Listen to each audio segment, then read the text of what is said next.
Ambina. Ako ni Iposon. Paksiw ang pangalan sa bata.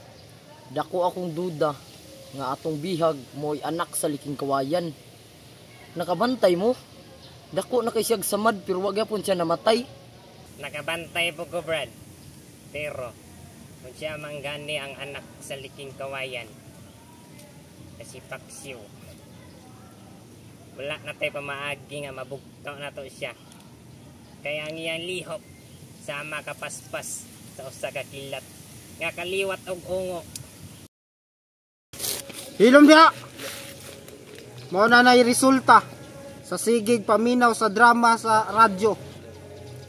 Ang kasulatan dili na tinuod kay hinimo kini sa usa ka albularyo sa Baryo Wakwak. Tara, padayon na ta.